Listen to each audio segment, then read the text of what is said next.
Welcome back to another exciting episode of the Creamsicle Chronicles podcast, where we can all celebrate a 3-game losing streak. I am your host, JT Olson. With me, enduring this season gracefully, is Garrett Ballard. Garrett, it's been a week since we fell to the Ravens. How are you? Uh, you know, losing sucks. I hate to see this team lose, but this is a good time to formally announce that I'm reverting back to my old ways. Draft season starts now, baby. We're looking forward to April. That's how I'm feeling. Are you going to join me on the Hendon Hooker / Will Levis bandwagon? Not Will Levis, Hendon Hooker. All right, because I'm still anticipating back half of the first round, as bad as things are. Give me that quarterback. I think, back half of the first round, I think we'll probably be closer to 15, to be honest. Who knows? We might even be higher than that. But I was going to say, if we keep trending the way we're trending, we're going to be right in CJ Stroud territory. Yeah, I know everyone is still talking oh, the Bucs can still win the division. They can, but the Falcons are looking much better than us right now, widely better. So I'm not confident. Would love CJ Stroud, Hendon Hooker. Will Levis is a no-go for me, but we'll talk about the draft later on. We don't want to get hooked up in that yet because both of us could talk for days about that. So right, I don't want to say it's a first love because the Bucs came first before I really got into the draft, but the Bucs were bad for so long. The draft really is just ingrained. It's like our second home as Bucs fans. It really is. But we still have time. It's only week 8, going into week 9. We could win 3 or 4 more games this year and win this division. Who knows? We'll see.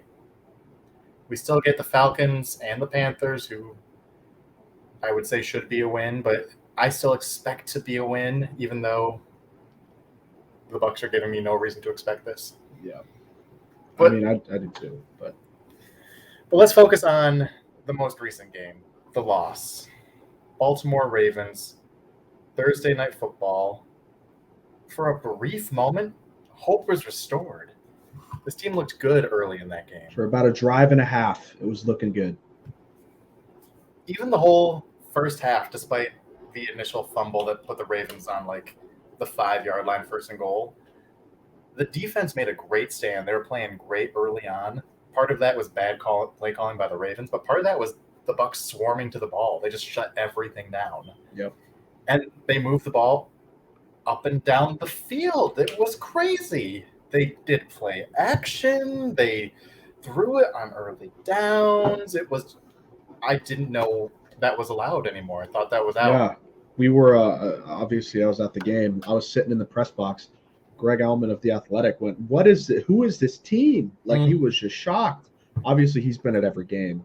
So he has seen firsthand the offensive struggles. So when that happened, everyone was like, wow, they've woken up. They know what they're doing. And then, spoiler alert, they did not wake up. They did not know what they were doing. They reverted back to the old run on every chance and throw the ball screens. It was bad. It got bad very fast. I swear, either Bruce Arians was on Bluetooth for that first drive, or he found Byron in the hallways with his red pen and said, "Look here. This is how it's going to be. This is what you're going to do. Don't question it." And then as soon as that opening drive, the scripted stuff was done, it was just Byron again. Every single time. I know they ran the ball not a lot. And people are like, you need to run the ball. No.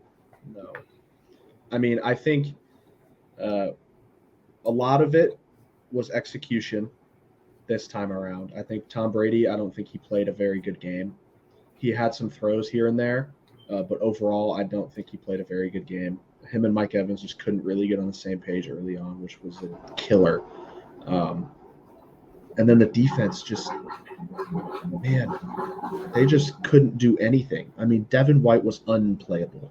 He was abysmal. Vita Vea had a sack, which was good. but the defensive, what was it, like 230 yards on the ground? Most of them in the second half, too. It was unstoppable. Gashed. They got gashed. They couldn't do anything. It was just horrible game in every aspect. And part of that was Lamar Jackson just being a special football player. Yes. Because you get him into space, he's running on anybody. I don't care how good the defense is. Part of that was the same old thing. It was the Gus bus, Gus Edwards, up the middle for 13 yards pop. Yep. And it was, well, we've seen the play on Twitter. We've seen the clip. It wasn't a run, but it was kind of, in a nutshell, what the Bucs' problem was. Mm-hmm. Devin White not getting to the ball. And the play I'm referring to, if you haven't seen it, go find Evan Winter on Twitter. He's got a clip of it. I think it's Evan A to Z Sports on Twitter, if I remember his Twitter handle correctly. I can pull it up while you're talking. Yeah. So it was in the second half. It was a quick wide receiver screen to one of the Ravens receivers, none of which are particularly good. And he cut outside, then cut back inside, which caused Zion McCollum to fall on his face and Levante David to trip over him. And, this was a slower developing screen pass, so there was time for, say, a linebacker to sprint over there and help out and make a tackle after two guys miss. Yep. That didn't happen. Instead, we had to have Logan Hall and Joe Tryon-Shoyinka catch this guy 20 yards downfield while Devin White basically walked. And that I'm not trying to be hyperbolic. He jogged for a second, and then he walked towards the direction of that play. So I have the play pulled up here. If we would like to watch, let me restart it. Oh, gosh. So real quick, let me just Evan_Winter A to Z. Evan does great work there. You see Devin White right here. Start the play. Quick screen. And look at him. He just casually strolls here. Right here, he should be breaking. Light jog. Nothing. And look at who's sprinting past him. Yep. Number 90, Logan Hall. Number 98, that's Anthony Nelson. Number 9, Joe Tryon-Shoyinka. The defensive lineman. The first level of defense. When someone says, yeah, the reason linebackers are there on plays like that is to keep them from getting past them. And I know that Devin White was on the opposite side of the field from the play, but with his speed, you have to go all out. You have to go and make that play, because I think 2 plays later they scored, or like 3 plays later they scored a touchdown. Just inexcusable stuff. We've been talking about it for a bit. Devin White is just losing any bit of favor he's had with this fan base, maybe this front office, I don't know. Maybe this coaching staff, probably not. But it's just been bad, and it's gotten worse.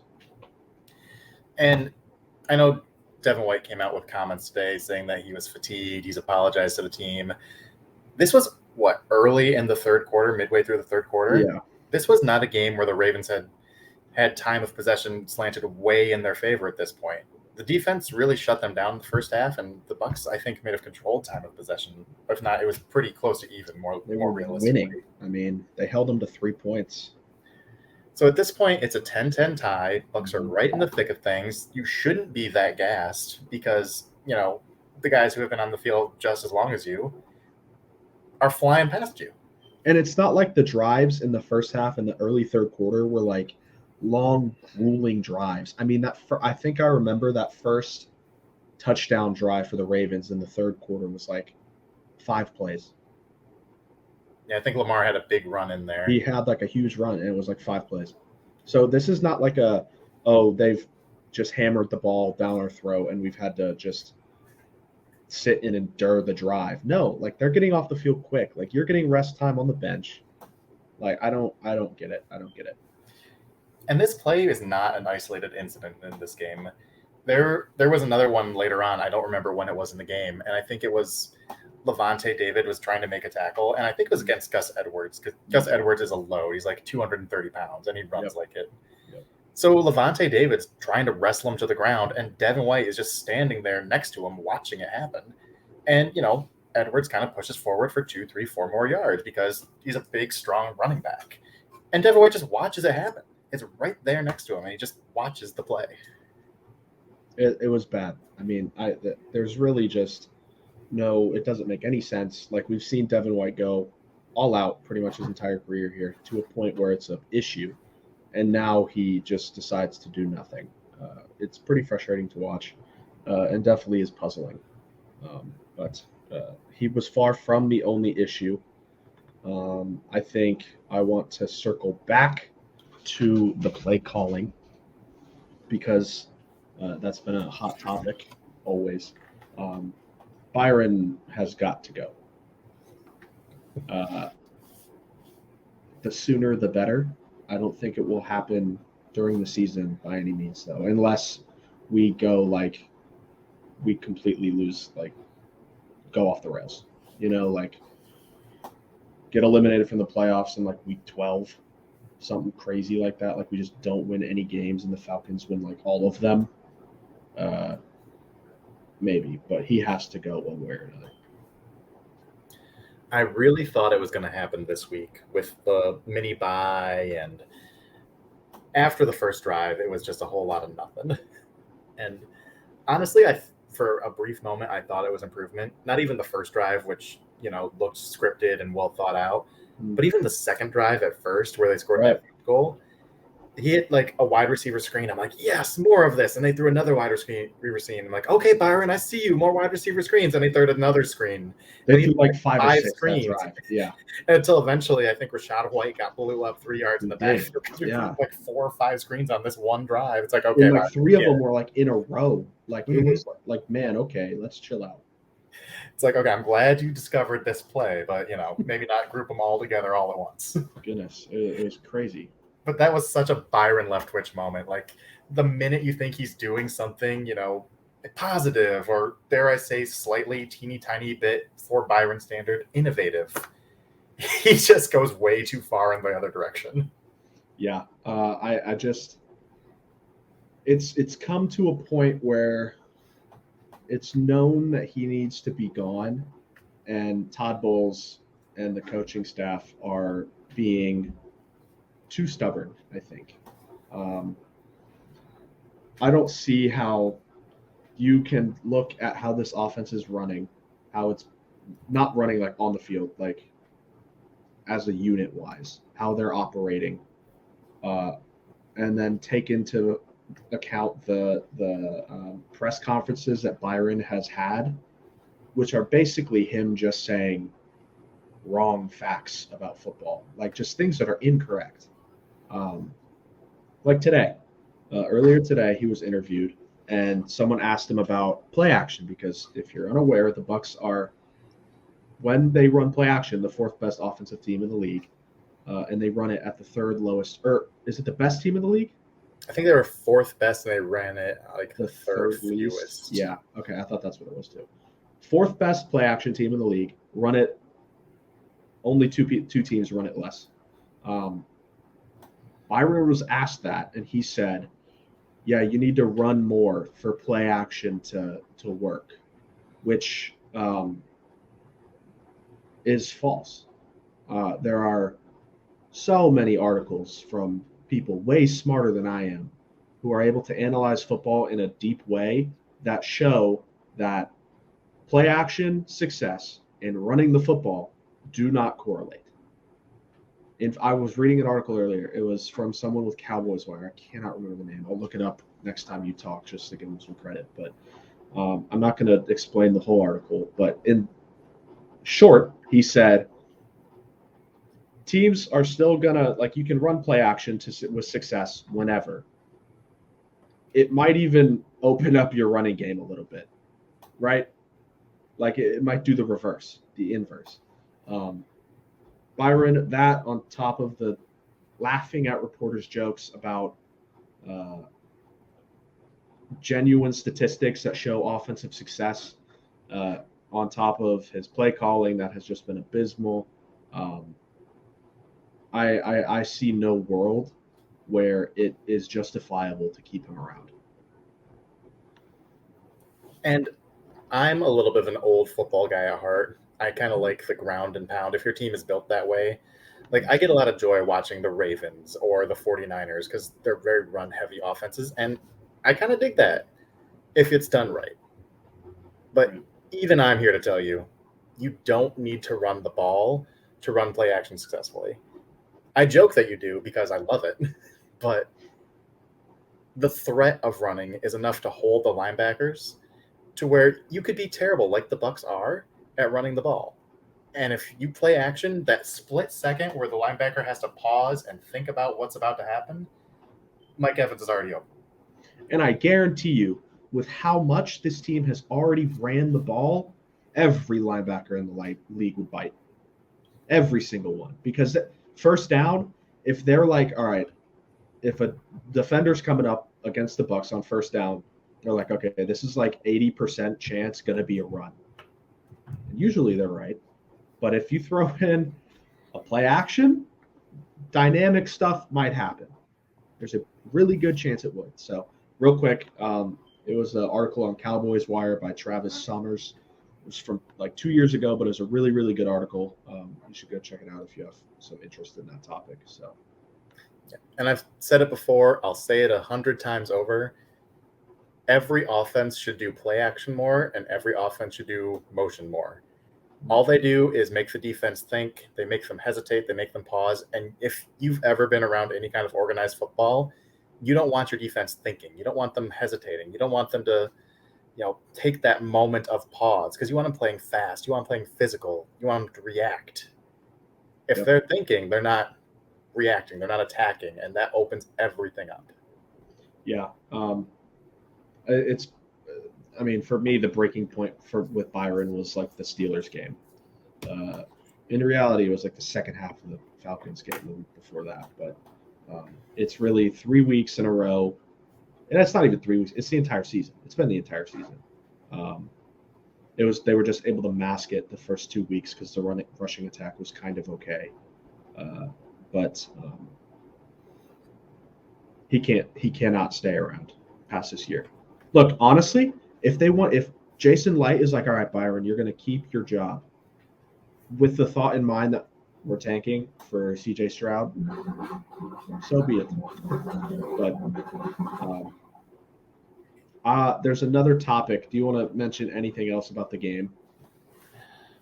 I want to mention one other culprit because I agree. Byron Leftwich is the primary offender, and this offense will not get better until he has responsibility to take away from him. Yes. But he was not the only problem with this offense. Tom Brady had a bad game, and you touched on it. You're right. This is the kind of game you watch and you say, Tom Brady's done. He doesn't have it anymore. People will say that, and we as people who watch the game, we see the really good throws, the tight window throws, the wow, he still got it throws. Other people see this game and they say Tom Brady's done, and I don't blame them because he underthrew a bunch of receivers. He missed a bunch of open receivers. We saw it earlier in the year. He threw a couple of deep balls to Scotty Miller and they came out way short. He had the same in this game. Mike Evans beat his corner. He's going deep on a 9 down the stream or down the seam. No, it was down the sideline. It was boundary, yeah. Yeah. And it came way short, and Mike Evans had to turn around and try and make a catch with the corner closing on him. And people say that hit Mike in the hands. Mike should have caught that. And maybe they're right. But it would have been a difficult catch for a play that should have been an easy touchdown if Tom just hits him in stride. And it wasn't a play where Tom was, under pressure. He couldn't step into his throw. He just didn't get it there. I think he drifted to the left and then threw it. Mm-hmm. It just didn't get where it needed to be, and it's not the first time we've seen it. Yeah, it was. This was definitely his worst game of the season. Still had some crazy throws. I recall one. He threw it pretty much towards the press box. He was going south, and he hit Mike Evans between like 3 defenders, and he like literally dropped it. There were like defenders all around it, and it went straight. I was like, that's crazy. But for the large majority of the game, Brady had a bad game. It was not good. There's really no defending it because he was missing wide open receivers. Like that touchdown to Mike Evans, or not the touchdown, It was the first quarter when we kicked the field goal that he was wide open in the end zone. I know he had a little bit of pressure on him, but like you have to make that throw. That's a gimme. There was no one within 10 yards of him. He had the whole half of the end zone to himself. But yeah, Brady was bad. But another big NFL day happened recently. The trade deadline came and went, and the Buccaneers did not make any moves. JT, some initial thoughts from that? I'm not mad. I'm just disappointed. And part of me feels, look, this team is already incredibly talented on paper. What's adding another good player going to do that this unit can't already do? If we can't use the talent we have, adding more talent won't fix that problem. At the same time, it would have been nice to bring in a guy to try and make up for the loss of Shaq Barrett, who will miss the rest of the season with an Achilles injury, which is a huge loss. Huge loss. It would have been nice to get a functional starting left guard because I know this is not going to be the popular opinion, but I thought Nick Leverett was terrible. And he was not terrible. I really don't think he was terrible. I thought watching the game live, he looked okay. And I actually was pleasantly surprised with some of his movement skills, some of the athletic ability getting into space. I thought he was a pleasant surprise.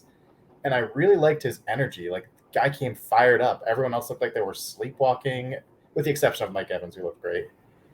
But Leverett brought that energy. We got a first down. He was the first one jumping up and fired up. And I loved seeing that in those early drives. I didn't love seeing him get beat by a very modest Ravens defensive line over and over again. I will say, I always respect your tape review. I think you are being a bit of a Luke Gedeke apologist here. See, this isn't even a Luke Gedeke issue because Luke Gedeke's been bad too. Right. But if you were to pick one, who would you want in the game? I'd want Luke Gedeke because I think he's just better. Not good, but better than what I saw. I think objectively, I can't be objective, but I think with Leverett in the game, the offensive line improved by a significant margin. I don't know if the offensive line necessarily improved, but I think the offense was better. And I think, it's easy to see 22 points and feel like things are better because we scored more points. The results were better. Hey, by the way, your score prediction, spot on. Like the points might not have been exact, but like they're going to score late and make it seem a lot closer than it is on the money. You did great. Hey, our hot takes are the only thing that's been winning in the last couple of weeks. I think we've gotten at least one. The hot takes, look, I kind of mailed in the hot takes last week. It was kind of bad, but I was just between us, we get one every week. We do. We either get the score or a hot take. We're pretty good with that. So, but yeah, I would have loved to see someone brought in to replace either of these guys because I don't feel confident with either of these guys right now. Yeah, there's definitely upgrades that could have been made and arguably should have been made. I mean, we were talking a little bit before. The name that just sticks out is Dalton Reisner from Denver. Younger guard, talented. Denver was rumored to have just been listening for just about anybody on their roster. They traded Bradley Chubb. I know a lot of Bucs fans wanted Bradley Chubb. That's a steep price to pay for an edge rusher who is not worth that. And now his big old contract that is also a lot to give someone. Dolphins paid him big money. Big money, like bigger than he's worth, I think. But I think I would have loved to hear that they were calling about Dalton Reisner. I would have loved to hear that they might have called Jacksonville about Josh Allen.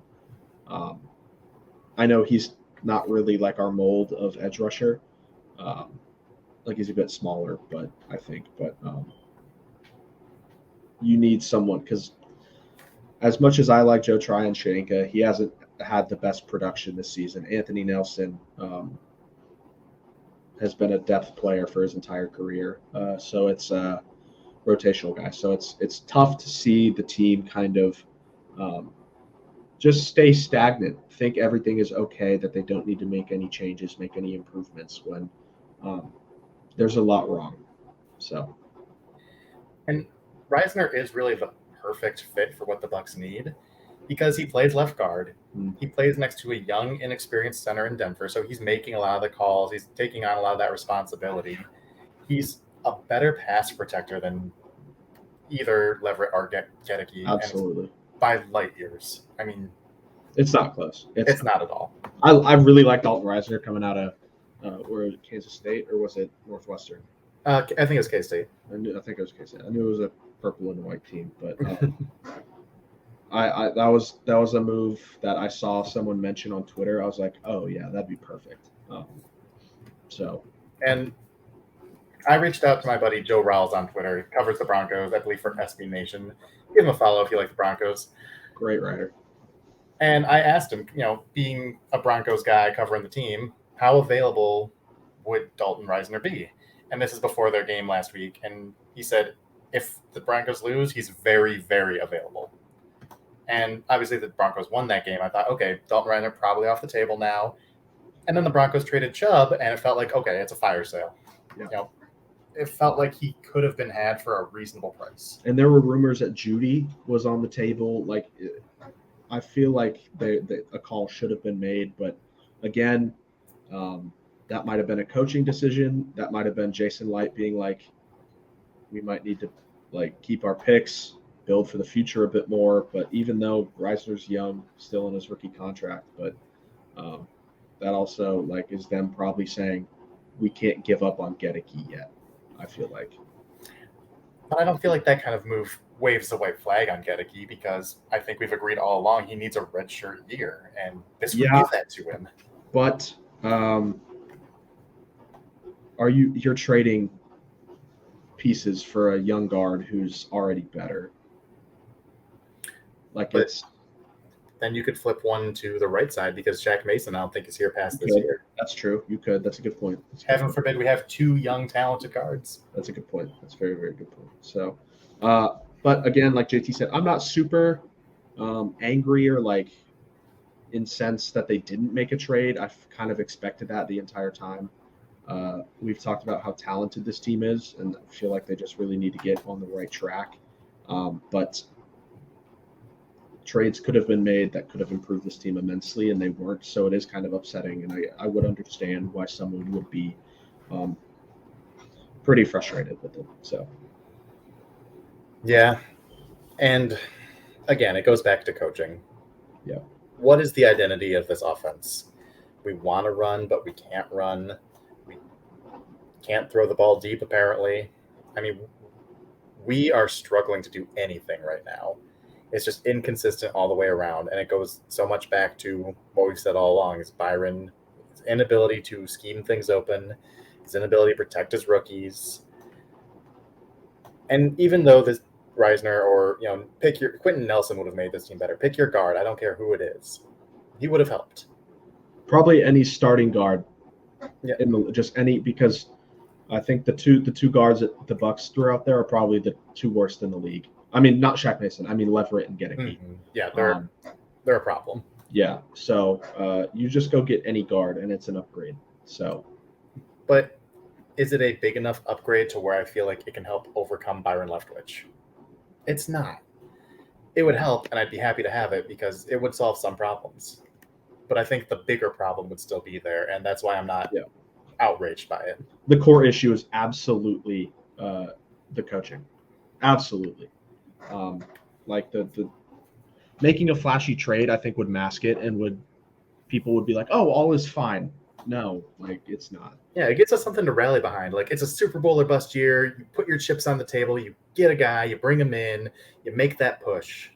The whole Rams approach, F them picks. Yeah, and this will probably only be a pair of fourths to get a guy like Reisner because it wouldn't be that expensive. There might not be another GM in the league who says F them picks as much as Les Snead, especially Jason Light. That guy likes drafting. Yeah, I mean, it is what it is. Could have been better. Can't really say it could have been worse. I mean, if they traded someone away, it probably could have been worse, but they didn't do that. So anything else you want to talk about trade deadline-wise? Was there even a little bit of just a tiny part of you that wanted to see Devin White traded? Because I know I had that part. Oh yeah, there's a part. There's absolutely And a part. I saw some of this conversation on Twitter. Why trade a young Pro Bowl guy who's incredibly talented? There's no denying that about Devin White in a Super Bowl or bust year. There's a list of reasons. I think one, you could get a big return for him. Probably get a second round pick. We saw Roquan Smith get a second round pick back. You could probably get something similar for Devin White. Two, Todd Bowles, I think, has a problem with Devin White in a leadership fashion. I think he was the one who was called out for living off Super Bowl reputation, the loafing around when everyone else around him is hustling. For a laid-back coach like Todd Bowles, he's not that rah-rah. So he has to, command that respect in other ways. If he doesn't chew a guy out in front of the media or in front of his teammates, he's got to send a message that something is unacceptable. Some people called for his benching. I'd be fine to trade him because you don't want to sign him to that $20 million contract after next year. And it sends that message like, okay, we can tolerate mistakes. We can tolerate, not being the most talented guy. We can't tolerate lack of effort, lack of knowing your responsibilities, because that's all trying. That's all putting in the work. And if you've got a leader on your team who's not putting in the work, that's unacceptable. You got to show everyone else that will not be tolerated. Yeah. I'm looking at it. I feel like if Byron Leftwich were to have been fired, it would have been more likely that the Bucs would have traded Devin White. Because that kind of signals, okay, the season's chalked. Like, chalk it up. It's done. We're starting over next year. But like you said, Devin White is falling out of, like I said earlier, Devin White's falling out of favor. Like you said, he's going to cost $100+ million if you sign him to a new contract. He's a young linebacker with Super Bowl pedigree, who was the best player during a playoff run. Flashy player. You could get a decent return for him. Someone could be like, oh, we can fix him, because he's still got the tools. He's got the intangibles that people love. But obviously it wasn't going to happen. I don't think any of us expected it to, but there was definitely a part of me that was like, it's time to move on. Yep. Maximize his value now, because he's not probably a part of your long-term plan unless something dramatic turns around. Yep. So, sorry. I was just going to say, maybe get some more buy-in from the rest of your team. No, I definitely agree. You're like, no one's safe. But moving on from the trade deadline, we now have another game coming up in a couple days on Sunday. The Los Angeles Rams are back in Tampa to take on the Buccaneers. I will not be there this week around, unfortunately. Sunday, 4:25 games on Sundays are really hard for me because then they end at like 8. Interviews go until whenever, and then I have to drive back to Gainesville for class the next morning that I have. So not the best situation for me to cover games, but I will not be there this time. I will be watching, however, intently, because this is a big test always for the Bucs, and I am not confident. These are the two teams who I think everyone would have agreed were the class of the NFC at the beginning of the season. Rams, obviously defending champions. Bucs, we know how talented they are. These were supposed to be the teams to beat, and neither of them have an above 500 record right now. And it feels like the Rams are still so much better. Better than the Bucs. I mean, the Bucs have. That's what I'm saying. That's what I'm saying. Like, not better than their record says, but better than the Bucs. Should have clarified. But I'm just, look, Cooper Kupp, a little bit banged up from that ankle injury he suffered late. Gonna tear us up either way. Aaron Donald against Nick Leverett. I don't care who it is. He's gonna eat him alive. I have very little hope for this game, to be honest. Is it too optimistic to say I feel more hopeful about this game than I did playing the Rams last year? Like, I know because they're worse. The Rams are worse. The Bucs are worse. I feel like the matchup might be a little bit better. I don't think so. Because here's where I'm at. One, assuming Antoine Winfield plays in this game, he practiced today. He's still in the concussion protocol. I like that matchup better than Sean Murphy Bunting. I think that's a more favorable Of course. matchup to at least limit Cooper Kupp. You're not going to stop it. Matt Stafford has looked much worse this year. Yep. We've talked about Tom Brady maybe falling off a little bit. Stafford is like 12 years younger and looks like he's fallen off some. Mhm. This Rams offensive line is not good. And, that's good because the Bucs defensive line hasn't been good. But I think overall, last year, especially with Robert Woods at receiver last year compared to Allen Robinson this year, I think those are all matchups that kind of come a little bit closer to the Bucs' favor than they were last year. I think Robert Woods was hurt the entire season. I know he was in the playoffs, but I think we saw him in the regular season. Okay, we did play him early. Yeah, I kind of disagree just because I think Cooper Kupp is still going to be Cooper Kupp. I think Aaron Donald is going to destroy our offensive line. I don't have any faith in the D-line right now to do anything productive because they haven't against similar-looking offensive lines, and then even worse offensive lines. And then there was one other thing that I forgot. Sean McVay knows how to beat Todd Bowles.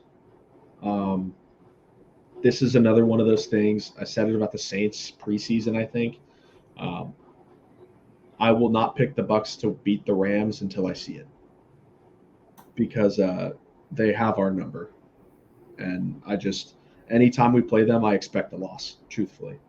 Yeah, and that's totally fair because they have been a nightmare matchup. All the things we're bad at were the things they were best at. Yep. That's still true to a degree. Like Aaron Donald is going to murder anyone who's in front of him. I will say, though, your point, the Bucs have a better chance because the Rams are worse. And this is a desperation game for both teams. So I think both teams are going to come out with everything they've got. The Rams just lost to the 49ers. They're third in their division now. Bucs are 3-5. Still second in our division, but, it's not looking good. I hope they come out with desperation. I still feel like Byron Leftwich is going to come out and just do the same stuff. Probably. I have no reason to believe otherwise. Maybe we'll have one more promising first drive. Maybe. 7-0 game, please. But Matt Stafford, I think, leads the league in interceptions, pick sixes. So maybe this is that defensive touchdown game. We can win 14-13. There you go. Hopefully. I'd hope so. I really don't have much faith, though. So that's kind of just I don't know what else to say about the game. Well, here's what I'll say. The Rams have always been a team of elite superstars. They are the haves and have-nots of a roster.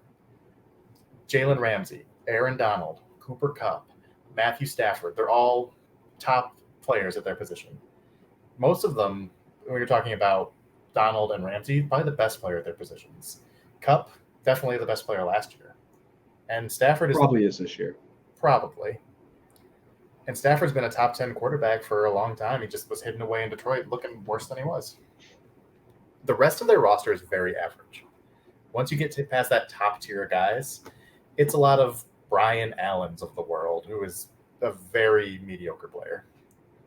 So I think as long as you don't let those top guys beat you, especially with Stafford taking a step back, which in turn limits Cooper Kupp a little bit, even as bad as the Bucs have played, I think they can still reasonably handle a lot of this roster, which was, true against Carolina and Pittsburgh as well. But at some point, you got to play to the level of your talent.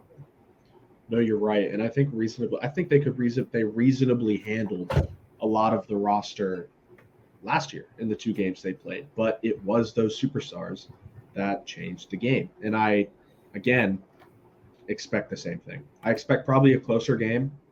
But I expect the same thing. Yeah, it's like you said, it's hard to envision the Bucs winning this game until the clock hits 0 and they actually win it. Yeah, I agree. Anything else you want to say about the game? I don't know. I've got a feeling. I don't know why. I'm feeling positive, and I have no reason to. Because everything we just said says there's nothing good to feel about right now. Yeah, so on that note, why don't we just move into bold predictions and score predictions? Why don't you give your first one? All right. Bold prediction number 1. Vita Vea gets more sacks than Aaron Donald this game. Whoa, that's crazy. It is, because That's crazy. I could totally rationalize this, saying, oh, Leftwich knows that Aaron Donald's a monster. He's going to have Lenny chip him every play. He's going to double team him every play. Leftwich isn't going to do that. Aaron Donald's going to be one-on-one with Nick Leverett at least 20 plays. Also, like it matter. Yeah. If we're being honest. Like, I mean, that's crazy, though. That's a big one. Aaron Donald is the best defensive tackle I've ever seen. Better than Warren Sapp, and I loved Warren Sapp growing up. Yeah. Aaron Donald's a different animal. My first hot take, bold prediction, tried and true, Joe Tryon-Shoyinka 2 sacks. Gonna keep going until it happens. We've said this before, but this is the type of offensive line he could do it against. It's been that type of offensive line for the last 4 weeks. It has been too. It's been such a stretch and of he's winnable getting pressures. games. He just can't get home. He just needs to get home. But he had one last week, though. I think he got close to 2. He did. He was. He's getting there. So, and he's going to have that much more responsibility on his shoulders with Shaq Barrett out. So it'd be nice, even if this season does kind of go off the rails, it'd be nice to see him take those steps forward as one of those young building blocks. Yep, for sure. All right, give us your number 2. Bold prediction number 2. Give me not 1, but 2 Rachaad White touchdowns this game. I like it. I know. I think it's a bold take to even say that the Bucs will score 2 touchdowns, period. But I feel it. This is the Rachaad White takeover. Any reason? Game. Any like analytical reason, or you just feel it in your bones? Rams linebackers stink. The Bucs need to play Rachaad White more because he's looked really good when he's been on the field. Looked better than Fournette. He has. And we had the mini bye. There's some self-evaluation there. You got to look in the mirror at some point and say, we got to get this done. It's the breaking point. It is. Okay. Mine is that Cooper Kupp will have 150 yards receiving and at least 1 touchdown. 150 yards receiving and touchdown for Cooper Kupp? Yes. On like 4 receptions. No, I'm kidding. I don't know. It's so pop. As much as I like Antoine Winfield Jr. and I think he's a better matchup, Cooper Kupp just eats us alive. Yeah, he does. He really does. But yeah. It might be different if we had Logan Ryan and Winfield kind of rotating and we could play that little chess match. 2 guys who could play nickel, can play tie. Yep. But especially not knowing if Winfield is going to play or not, I'm totally in on that take. Yeah, that's pretty much what I'm thinking there. All right, give us your third and final one.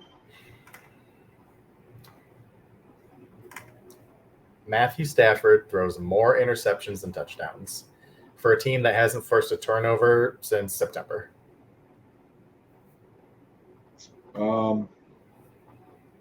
Yeah, I could see it. Yeah, Matthew Stafford is he gives it away. He does. He's not looking great this year too, so I can get behind that for sure. I am having a tough time thinking something up.